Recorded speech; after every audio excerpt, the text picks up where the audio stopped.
Hola, ¿cómo están? Vamos a trabajar con esta presentación, este tema del docente como un trabajador en escuelas estatales y privadas. Vamos a ver entonces que por un lado tenemos la Escuela de Gestión Estatal, que tiene toda su normativa, y por otro lado tenemos las escuelas de gestión privada que también tienen su propia normativa. Pero fíjense que estas dos esferas se intersectan porque una cosa es el docente que trabaja en una escuela estatal y por otro lado el docente que trabaja en una escuela de gestión privada que comparte algunas normas que son, digamos, que se relacionan entre una esfera y la otra. Por eso vamos a ver entonces cuáles son esas normas que regulan el trabajo docente en las escuelas de gestión estatal. Y por un lado tenemos la ley 10.579 del año 1987, que es el Estatuto del Docente, y el decreto 2299 del 2011, que es el Reglamento General de Instituciones Educativas de la provincia de Buenos Aires. Y por otro lado, el docente de la escuela de gestión privada, su trabajo está normado, está regulado por distintas normas que tienen que ver con distintos periodos históricos y a partir y teniendo en cuenta que es un trabajo de relación de dependencia de la esfera privada. Entonces, por un lado tenemos la ley 13.047 de 1947 que crea el Consejo Gremial de la Enseñanza Privada, fue su primer antecedente y que comúnmente uno lo conoce con el nombre del Estatuto del Docente de la Escuela Privada, de la Enseñanza Privada. Por otro lado, la Ley de Contrato de Trabajo, la famosa Ley 20.744, que regula el trabajo de los trabajadores de la República Argentina en términos generales. La Ley 24.013 del año 91, la Ley Nacional de Empleo, y también las otras dos normas que, como vimos recién, también regulan el trabajo del docente de la escuela estatal, que sería el Estatuto del Docente y el Reglamento General de Instituciones Educativas de la provincia de Buenos Aires. Entonces, ¿qué aspectos son del trabajo docente que tienen en común los docentes que trabajan en las escuelas estatales y privadas, pero qué aspectos son diferentes? Vamos a empezar a ir desglosando algunos de los elementos. Por un lado, la situación de revista. ¿A qué llamamos situación de revista? En la escuela estatal tenemos tres tipos de situación de revista, es decir, uno puede ser titular, puede ser provisional o suplente. Empecemos por el cargo suplente, es decir, el suplente es aquel que obviamente está reemplazando a alguien, ya sea por una situación de enfermedad, una situación de algún tipo de licencia en particular. Por otro lado, tenemos el cargo provisional, es decir, uno puede, generalmente cuando recién nos recibimos o cuando somos estudiantes avanzados y tomamos horas en acto público y demás y accedemos al cargo, generalmente lo hacemos en la situación de revista provisional. ¿Qué significa? Que momentáneamente, provisoriamente, estamos en posesión de esos módulos, pero podemos ser desplazados en algún momento. Ahora después les explico cuándo. Y las horas cátedras o los módulos titulares son, digamos, ya gozan de una estabilidad y uno puede acceder a esos módulos titulares o por acto público, que generalmente se hacen a fin de año para la búsqueda de horas titulares para el año siguiente, o por alguna titularización masiva en algún momento, digamos, que los dispongan las autoridades provinciales. Por otro lado, en la escuela privada tenemos fundamentalmente dos situaciones de revista. O vos sos titular, es decir, que sos poseedor de ese cargo, o estás reemplazando a otra persona y por eso sos suplente. Ahora, la escuela privada tiene la obligación, en principio, como lo tendría que tener la escuela estatal, pero bueno, también hay otro tipo de excepciones, la escuela privada tendría que tomar personal con título habilitante. Pero si el cargo está vacante, es decir, no hay ningún docente poseedor de esas horas, y el que lo reemplaza o es un estudiante avanzado con un porcentaje de materias aprobadas de la carrera, o es un profesional o un técnico sin capacitación docente, entonces el representante legal puede designarlo como provisional, o lo que se conoce en la jerga como el código P. Este código P, este provisional, es distinto al provisional que vimos recién dentro de la situación de revista de la escuela estatal. ¿Por qué? Porque este provisional cesa todos los 28 de febrero. Es decir que todos los 1 de marzo el propietario o el representante legal de la escuela privada tiene la obligación de buscar personas con título para poder cubrir ese cargo. Por otro lado, después estará la cuestión indemnizatoria, la cuestión que tiene que ver con la relación de dependencia del docente provisional o código P con el propietario. Es decir, que esta cuestión no lo exime de cuestiones indemnizatorias y demás. Muchas veces pasa que si el estudiante avanzado va demostrando que va progresando en su carrera, es muy probable a veces que también el representante legal con autorización del inspector del área pueda ir, digamos, aprobando un año más de trabajo con esa continuidad. Pero, digamos, no son situaciones que uno la tiene que, digamos, considerar como un derecho adquirido. Por otro lado, tenemos la problemática de la incompatibilidad horaria, tanto en escuelas estatales como en escuelas privadas. Es decir, nosotros podemos tener hasta 20 módulos titulares. Supónganse que uno tiene 12 módulos titulares en una escuela privada, no podría tener más de 8 módulos titulares en una escuela estatal. O uno puede tener los 20 módulos titulares en una escuela estatal o los otros 20 módulos en escuela privada, pero no se pueden tener más de 20. Ahora sí puedo superar más de 20 módulos, pero con horas provisionales o suplentes. El tema, yo siempre advierto que a partir del módulo 21 no se perciben bonificaciones e incentivos docentes. Es decir, que hasta el módulo 20 las horas se pagan, digamos, en forma completa, con todos sus rubros. Ahora después les voy a explicar la cuestión del sueldo. Pero a partir del módulo 21 no se cobran ni incentivos ni bonificaciones, entonces en la práctica el sueldo se reduce casi un tercio, porque solamente lo que se cobra o se percibe a partir del módulo 21 hasta el módulo que uno tenga, tiene que ver con el rubro del básico y la antigüedad. Bien, vamos a ver qué pasa con el tema del sueldo. El sueldo debe ser el mismo, tanto sea en una escuela privada como en una escuela estatal. Es decir, no existe esto de que en la escuela privada se cobra menos. Tal vez podría cobrarse más si es que el representante legal quiere asignar algún tipo de premio, de incentivo, lo que fuere, por presentismo, por puntualidad o cualquier otro tipo de ítems. Pero en términos generales, entonces, el sueldo en la escuela estatal y en la escuela privada es el mismo, excepto si uno toma módulos extra programáticos en escuelas privadas. Vieron que hace un rato les dije que en el año 47 se había creado el Consejo Gremial de la Enseñanza Privada.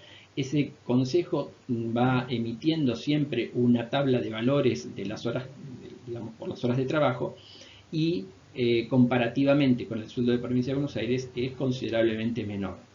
¿A qué llamamos módulos extraprogramáticos? Vieron que algunas escuelas privadas tienen alguna oferta de cursos o de talleres que exceden la currícula oficial. ¿Sí? Supónganse un taller de teatro, un taller de ajedrez, unos talleres deportivos que están por fuera de la currícula oficial. Las escuelas privadas tienen esa posibilidad, pero el docente que se contrata, digamos, cobra menos. Ahora continúo con otros rubros y completo esta idea. ¿Qué rubros o ítems integran el sueldo? Fundamentalmente el básico, la antigüedad, que es un porcentaje sobre este básico, las diferencias de categoría, es decir, si uno es secretario, es regente de estudios, vicedirector, director, inspector y demás, hay un plus por ese rubro. El concepto de la desfavorabilidad, que antiguamente se llamaba ruralidad, que puede ser del 30% o del 60% o del 120%, calculado siempre en base al básico, y bonificaciones remunerativas. Todo eso integra lo que se conoce con el nombre del sueldo bruto.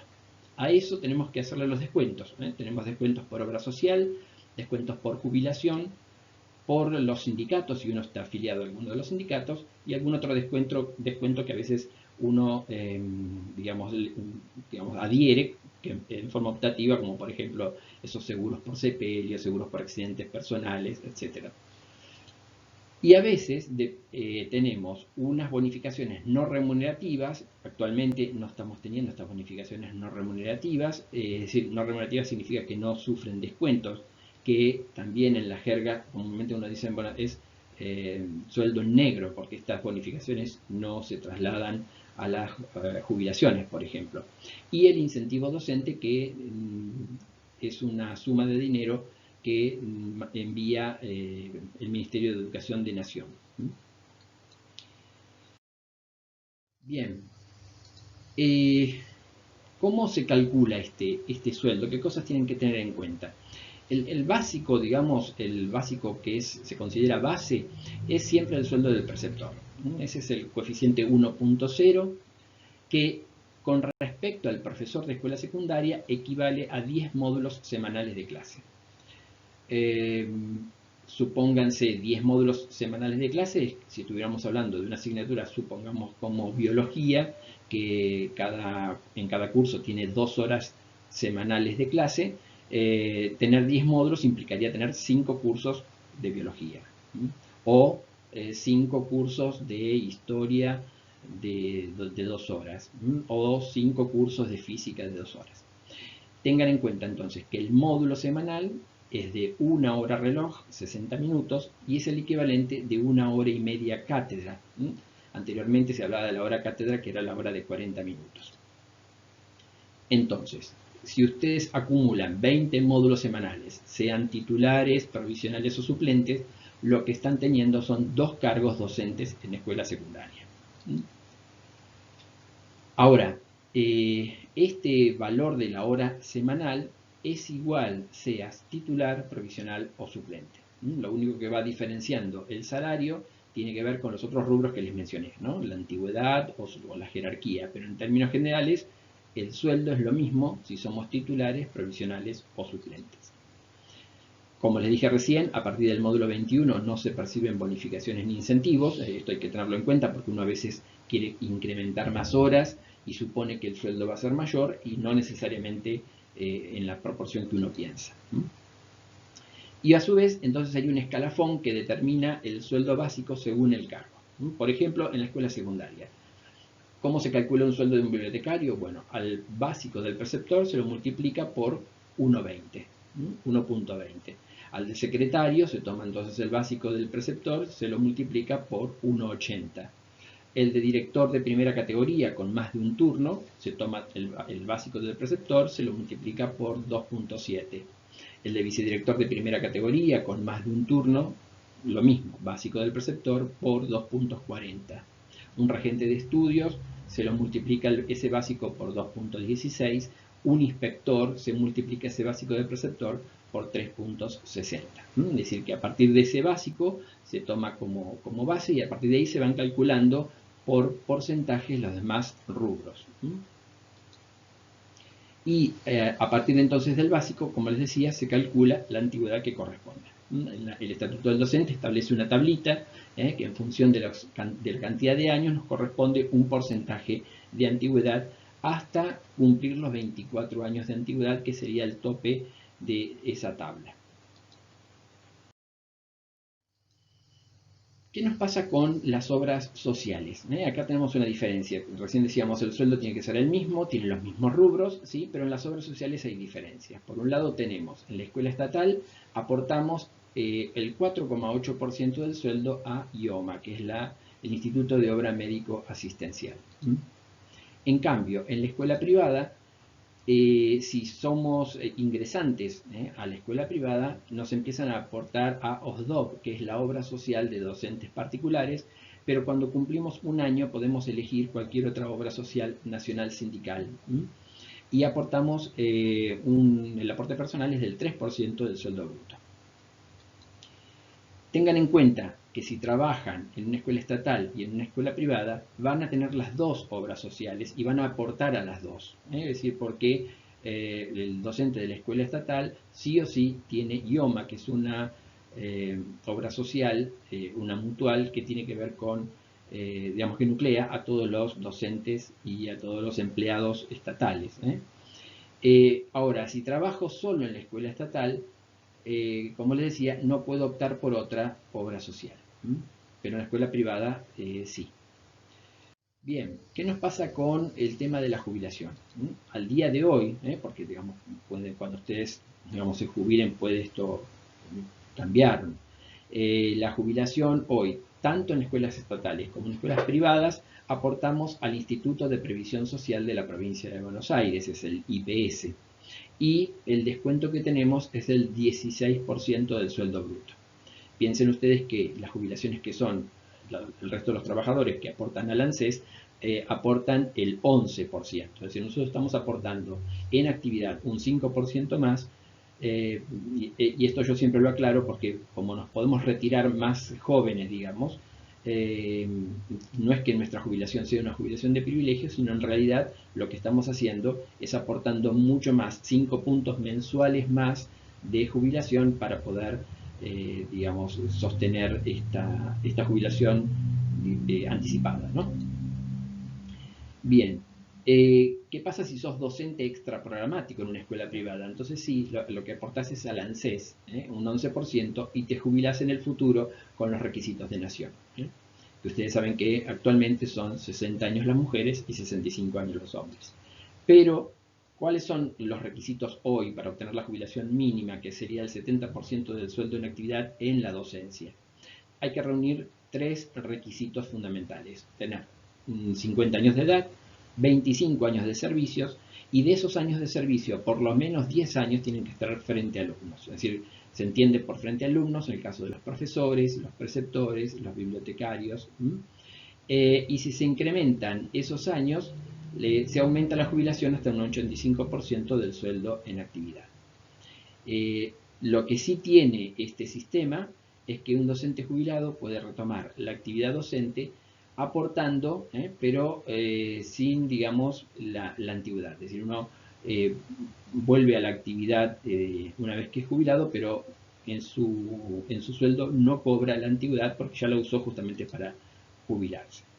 Y lo que encontramos también son acuerdos interjurisdiccionales entre el IPS y otras cajas jubilatorias para el caso, por ejemplo, también de docentes que ingresan a la docencia y tienen aportes en otras cajas. Es decir, que no es que se pierden los otros aportes que uno tiene con anterioridad a recibirse y empezar a trabajar en la docencia. Bien, por otro lado, entonces vamos a ver qué pasa con la agremiación. Y acá también tenemos diferencias entre el docente de la escuela del Estado y el docente de la escuela privada.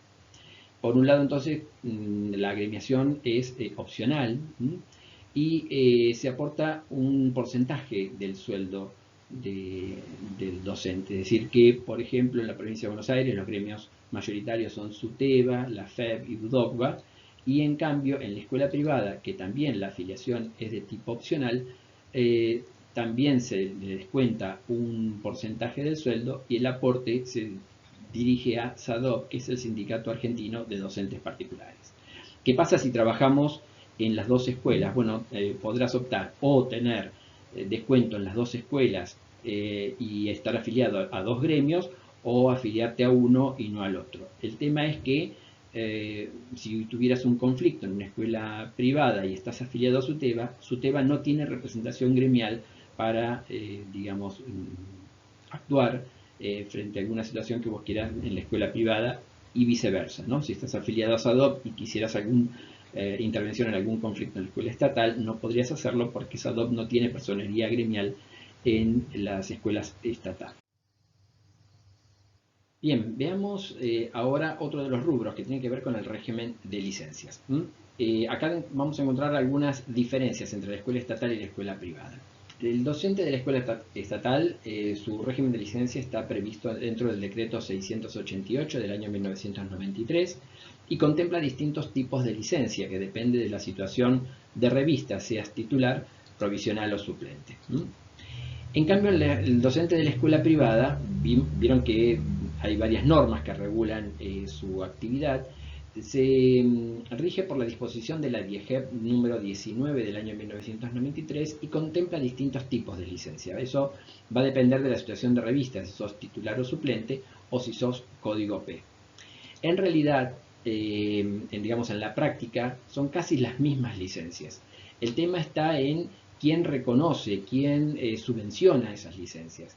La DIEGEP le reconoce al empleador, en el caso de que la escuela sea subvencionada, solo las licencias del docente titular. No le reconoce las licencias de un profesor o una profesora que sea suplente o de código P. Y en ese caso, el que asume el pago de esas licencias es el propietario. El propietario lo que tiene que hacer es devolverle esa subvención a la DIEGEP y, digamos, de su bolsillo pagar digamos, esa licencia. Vamos a ver algunas, en realidad todas las licencias que tenemos hoy en día. Por un lado tenemos las licencias por enfermedad, y hay 4 tipos, por enfermedad ordinaria, por enfermedad extraordinaria, por enfermedad crónica y enfermedad profesional. Y licencia por accidente de trabajo. ¿Cuál es la enfermedad ordinaria? Es digamos, ¿a qué se considera enfermedad ordinaria? A los días de licencia de corta duración, ¿no? Una gripe de 2 o 3 días, una bronquitis de 10 días, digamos, cualquier otro tipo de licencias que me insumen pocos días porque tenemos hasta 25 días con goce de haberes en un año. ¿A qué se llama licencia por enfermedad extraordinaria? Aquellas que me llevan más de 25 días. Una operación, una rehabilitación, una enfermedad de larga duración. Es decir, ahí el plazo de licencia es mayor porque es de 365 días en la carrera docente. Y por el otro lado tenemos las enfermedades crónicas, que hay una tabla de cuáles son esas enfermedades crónicas que se habilitan. Esto es en las últimas paritarias docentes se estableció ese listado de enfermedades crónicas que se reconocen, y la enfermedad profesional, que en nuestro caso, en el caso de la docencia, solamente es por la problemática de la voz. No tenemos reconocidas otro tipo de enfermedades profesionales. Y como les decía, el accidente de trabajo, que después vamos a ver, puede ser en el lugar de trabajo, in situ, o en el traslado entre el domicilio y el trabajo, que ese sería un accidente in itinere. Tenemos licencias también por examen médico prematrimonial, cuando estamos, esos exámenes que hay que hacerse cuando uno contrae matrimonio. Licencia por matrimonio o por casamiento. Después la licencia por maternidad o adopción. Esta licencia por maternidad tiene distintos, digamos, ítems que tienen que ver con si el parto se adelanta, si hay, digamos, fallecimiento del bebé después del nacimiento o antes del nacimiento. Bueno, cuestiones que uno a veces no quisiera utilizar, pero sepan que existe. Después está la licencia por nacimiento de hijo para los docentes varones, por atención de familiar enfermo, por donación de sangre, por razones de profilaxis, por unidad familiar. Después tenemos licencias por duelo familiar, por preexamen y por examen, en el caso de que uno esté estudiando alguna otra carrera, o el estudiante avanzado también tiene este derecho de la licencia por preexamen, es decir, los días anteriores al examen, y por examen, que es el del día del examen. Hay otras licencias que se conocen con el nombre de citación de autoridad competente, si es que yo tengo que faltar porque tengo que declarar en un juicio, soy testigo o persona imputada por alguna cuestión, o me cita un inspector para notificarme de alguna cuestión. Esa es citación de autoridad competente. Tenemos licencias por vacaciones, como el resto de los trabajadores, por donación de órganos o piel, o por causas particulares, que estas son licencias que van a descuento. Después hay otro grupo de licencias que también no necesariamente son pagas. Estas suelen ser, excepto la de representación gremial, las demás suelen ser sin sueldo, pero fundamentalmente tienen que ver con la reserva del puesto. Entonces, como les decía, tenemos por representación gremial, en el caso de los docentes, que son los delegados de las escuelas y nos representan ante los gremios. Licencias por estudio o perfeccionamiento docente, por por actividad de interés público del Estado, o por desempeñar cargos electivos o de representación política.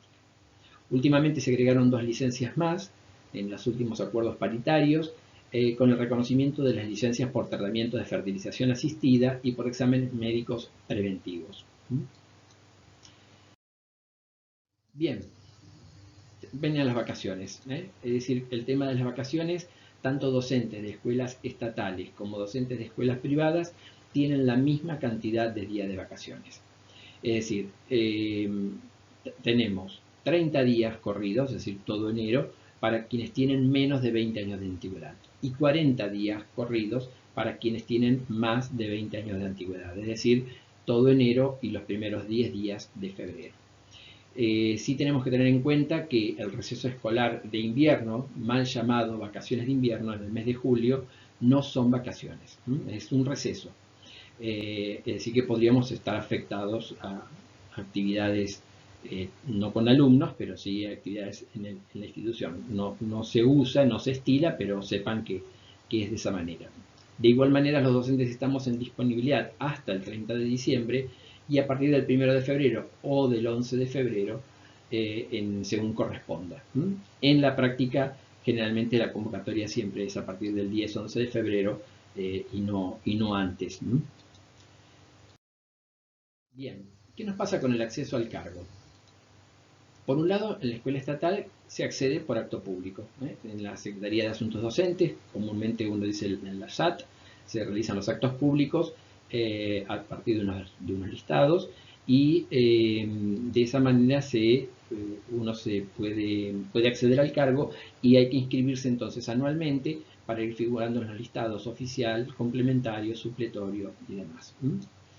Por otro lado, en la escuela privada, ¿cómo se accede? Bueno, la designación es del representante legal, con el título habilitante o constancia de estudiante avanzado, y uno tiene, si le interesa trabajar en la escuela privada, tiene que llevar el currículum puerta a puerta, o también otra de las formas tiene que ver con las recomendaciones, ¿no? Que funcionan mucho en las escuelas. Cuando un propietario o un representante legal consulta a algunos colegas, ¿conoces a un profesor de tal materia que necesito cubrir las horas?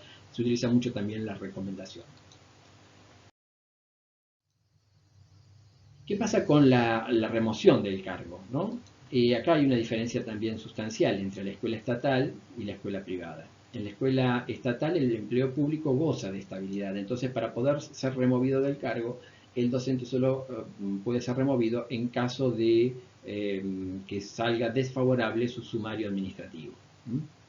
Independientemente de que aparte de la vía administrativa puede existir una vía judicial por algún tipo de situación, pero en términos generales, para ser removido del cargo, solamente se puede hacer a través de un sumario. En cambio, en la escuela privada, por definición, ¿sí?, el empleo privado no goza de estabilidad.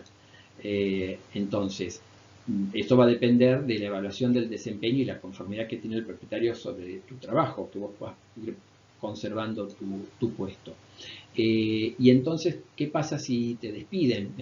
En ese caso, se hará, como les decía, con un despido con indemnización o sin indemnización, según el caso, ¿no? Porque pueden haber despidos con causa o despidos sin causa. Así que, digamos, acá ven que claramente en este rubro, por ejemplo, hay muchas diferencias con el empleo estatal en este sentido. Bien, ¿qué pasa con los riesgos del trabajo? Los dos, tanto el docente de la escuela estatal como el de la escuela privada, está cubierto por una ART. En el Estado estamos afiliados a Provincia ART, que atiende siempre los accidentes de trabajo in situ, como les dije, en el ambiente de trabajo, accidente de trabajo in itinere, si es en el trayecto entre la casa y el trabajo o el trabajo y la casa, y los casos de enfermedad profesional, como les comenté, que el caso de la voz. En la escuela privada también estamos cubiertos por una RT, pero esa va a depender de la que haya contratado el propietario, es decir, puede ser provincia o puede ser alguna otra ART que existe en el mercado. También entonces atiende estas situaciones de accidentes de trabajo in situ, in itinere y por la enfermedad profesional de la voz. Lo que hay que tener en cuenta es que si el docente, supónganse, se accidenta en una escuela estatal, la licencia por accidente de trabajo va a ser en la escuela estatal o en todas las escuelas estatales de la provincia donde el docente trabaje. Pero si también tiene horas en la escuela privada, en esa escuela privada no se le va a considerar accidente, sino que va a tener que pasar licencia por enfermedad. Lo mismo ocurre al revés, ¿no? Es decir, se accidenta, se dobla un tobillo en la escalera de la escuela privada, en la escuela privada va a ser accidente, pero en la escuela estatal va a ser licencia por enfermedad, porque no se accidentó en la escuela estatal. Estas son muchas veces estas dificultades que tiene a veces el pluriempleo. Bien, con respecto a la medicina laboral, también hay una diferencia. En la escuela estatal estamos los docentes, digamos, sujetos a un reconocimiento médico oficial, que actualmente se hace a través de una app que se llama Mis Licencias, donde uno eleva su certificado médico, o si no también uno puede ser convocado a juntas médicas oficiales, que entonces nos destinan algunos organismos públicos, tanto sea en la capital de la provincia, en La Plata, como a veces en forma descentralizada en algunas otras regiones. Generalmente o últimamente a nosotros nos toca en San Justo, pero no necesariamente es fijo el lugar. El control de la medicina laboral en la escuela privada lo hace un médico laboral privado, si es que la escuela tiene contratado ese servicio, o si no, con un médico personal privado o de instituciones oficiales, ¿no? Uno acerca a la escuela el certificado médico. Y sí somos convocados a la Junta Médica Oficial en caso, por ejemplo, de enfermedades extraordinarias, enfermedades crónicas y demás, que tiene que dictaminar la patología en el caso de los docentes que son subvencionados por el Estado. ¿Qué pasa con la supervisión? Bien, la supervisión, acá hay una diferencia. Los docentes de la escuela estatal tienen sus circuitos de supervisión, que son los inspectores de enseñanza de nivel secundario dependientes de la Dirección General de Cultura y Educación, y el docente de la escuela privada puede ser supervisado entonces también por el inspector de enseñanza del nivel secundario dependiente de la DIEGEP, que es la Dirección de Educación de Gestión de Educación Privada, dependiente de la Dirección General de Cultura y Educación. Así que bueno, vimos algunos rubros que marcan esta diferencia entre el docente que es empleado en la escuela estatal o es empleado en la escuela privada. Así que cualquier cosa nos encontraremos en los foros para si quedan algún tipo de dudas o algún tipo de consultas que generalmente aparecen frente a estos temas. Nos seguimos compartiendo la clase.